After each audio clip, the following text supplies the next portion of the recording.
So it started out as a New Year's Eve resolution. After spending a year overindulging, Dave Uskal and Deborah Corbet vowed to spend 4 months traveling 12,000 kilometers across Africa in the Tour d'Afrique. And they did it.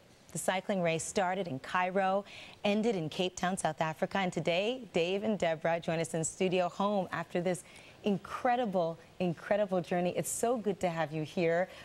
We've got to talk about this first, Deborah, because you came in first to all of this. I managed to win. Who would have thought? I just wanted to go and finish, and I came in first, female racing. And we're not leaving Dave out, because there's a medal in front of you, too. It says EFI on it, Dave.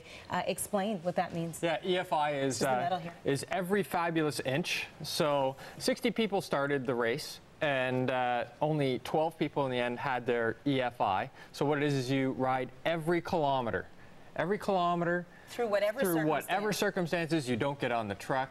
I rode through sickness and injury, anything like that, to keep the EFI, so that you do every single kilometer from top to bottom. You prepared for this. You had to. You worked out. You trained.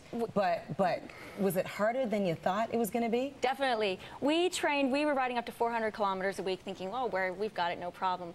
And then the first day in Egypt, we had a 145 kilometer day of headwinds. So that was fine. We made it through the day by sundown, and then we had another 6 days straight of doing that. So the first 2 weeks, you're just averaging over 120 kilometers a day. There's no way to prepare. We thought it'd be no problem, but we suffered. Physically is one thing, and then there's the mental game as well, right? Oh, the mental challenge is I would say, probably the biggest part of it. Physically, you can sort of push your body to do it, but your mind every day, getting up every day, packing up your tent, putting everything in the red box. You live out of this 100-liter red box. Everything you own is in that. That's it. That's it. You have that for 6 days. You have to pack everything you need in there, including your camping equipment and everything, and you live out of that. What about bathing? What about eating? What about, the necessities of life? We went up to 6 days without a bath. You're cycling, you're covered in dirt and salt in the Sudan desert, and we're on water rations, so we didn't bathe. You have some wet naps with you.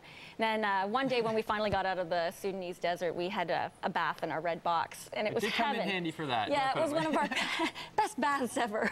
You kind of, I would guess, look at the red box. I guess you kind of understand that maybe we don't need as much as we think we do.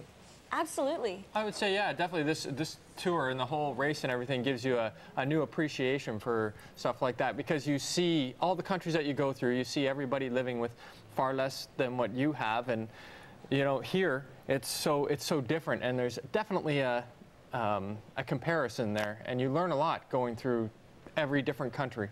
There were some hardships along the way. Deborah, you had a cut that then got infected, and you were out of the race for how many days? I was 8 days riding on the truck, and it was a really tough experience. And you had the lead at that point. Yeah, so I get what's going through your mind? I have a 12-hour penalty every day that I'm on the truck. So time was ticking by, and I was afraid that I was going to have to fly home because the infection just wasn't getting any better. But eventually the antibiotics kicked in, and I was back on the bike, and Dave was there for me every step of the way, and he stayed with me and pulled me through.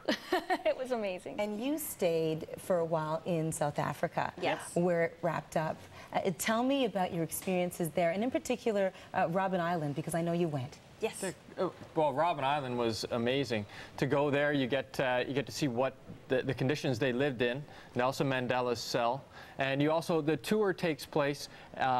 You go through the maximum security prison, and it's led by ex-prisoners, so you really get a feel for what they went through. They give their personal experiences, and it makes it very interesting and incredibly educational. Yeah, it's very moving and very powerful. But one inmate said to us that he's using it as a form of therapy. So it was really great. Well, you are inspirational and amazing, and congratulations to you both. Thanks for being here. Thank you very much. You're welcome. You can check us out and see what our next adventure is on our website. And the website is? theplanetd.com. Okay. Yep. Thank you so much, and we will have a link on our website so you can learn more about Dave and Deborah and their fabulous adventure. We're back after this break with a look at business headlines. Thank you so much.